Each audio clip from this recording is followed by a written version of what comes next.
Here we go. Well, hello there. How is everyone? I hope you're all well. You're amazing, beautiful, wonderful people. It's Friday. It's Friday. It's been a little bit of a change of schedule because something really exciting has happened. Really exciting has happened, and that is the Jay Slater case has been solved. It has been solved. Now, I knew something good was going to happen today. I knew it was going to happen. I could feel it in my bones when I got into bed at like 1 o'clock this morning after the live. Thank you for those that joined me, and thank you for those who will obviously watch on the replay crew.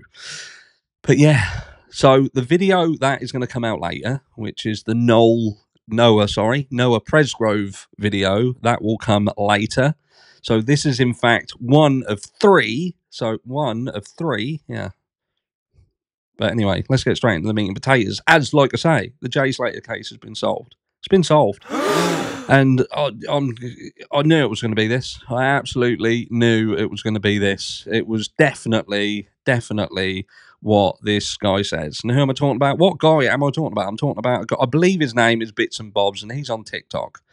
Now, when I used to work, right, I had some people who worked for me, and they used to spend a lot of time on their phone, and that used to annoy the fuck out of me.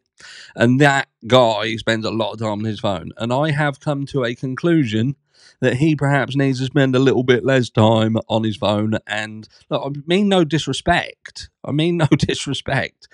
I just feel that some people have gone way off base. So am I now turning around saying that the Jay Slater case has not been solved? Well, let's think about it. So what this guy is basically saying is what he's doing, he's referring to an old post. This post that has been on Facebook of all places, because that's generally what happens.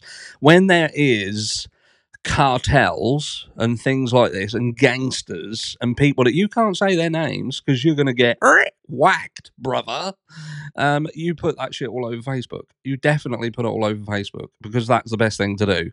You work for people and have dealings with very dangerous people. I'm talking about Essex Boys stuff. If you haven't seen the Essex Boys, or what is the other one with all them guys in it that was talked about, the Essex Boys, I can't remember, but there's films surrounding that sort of thing, you know, Pat Tate and co. Pat Tate. We're talking about these sort of guys. You're working for Pat Tate and the mullet guy, and you know, and some real dangerous people, and what you're going to do is you're going to put all of your stuff all over Facebook and explain exactly what you do, exactly what you're doing, exactly how it works, exactly how much you get paid. You're going to name your cohorts, you're going to name them all, and think that that's a wise decision. Now, we're either talking about the absolute stupidest people that you'll ever come across, or we're just talking about someone who has perhaps fabricated a story and put it out online to trick fucking idiots into believing that that is the story.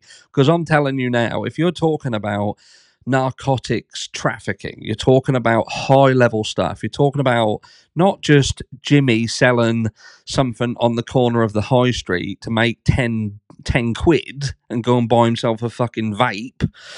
We're not talking about that. We're talking about high level stuff where you're talking about multiple thousands between this group, 75 grand. And what is also fucking funny is you've got a situation. Let's just put a plug in this shit. So this is the story. This is the woven story. I want to short it down, paraphrase it, and make it easy for you to consume. And that is that you've got a group of people who between them earn 75 grand. £75,000. £75,000. I'm in the wrong job, I'm telling you. I'm in the wrong job. So 75 grand. Now, Jay apparently has a bag that's worth 12, is it? 12 grand? He eats 6 grand of it himself. 6 grand. He looks like he weighs about fucking 6 stone wet through and smashes through 6 grand of product, apparently. Now, you wouldn't need to kill him. He'd be fucking dead himself. He probably, that is the only thing that makes sense. If he did that, he likely jumped off the fucking ravine thinking that he could fly. I'm telling you that for nothing.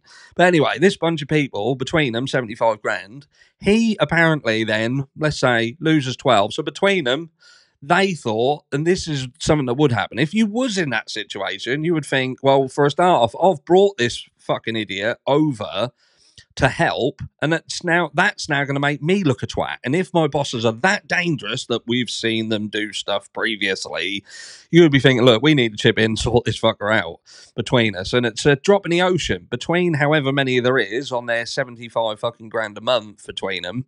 You'd just settle that off and say, look, we're not going to have to fucking tell them that there's a problem. We're just going to get this sorted out and pretend nothing happened. And I'm not bringing you on holiday again. But take this as your job interview, and you fucking failed because you are a liability. You are a liability. Haven't you heard the phrase, don't get high on your own supply? Because you should really even get it tattooed on you. Get it tattooed on you. Now, I've got do more. He should have one saying do fucking less. Anyway, I digress. So, look, I'm sorry if some of you thought that the Jay Slater case had been solved. Jay Slater, because I thought it. I saw Wax's video. I saw the emails I was getting. Check this out. You need to check this out. It's done. It's solved.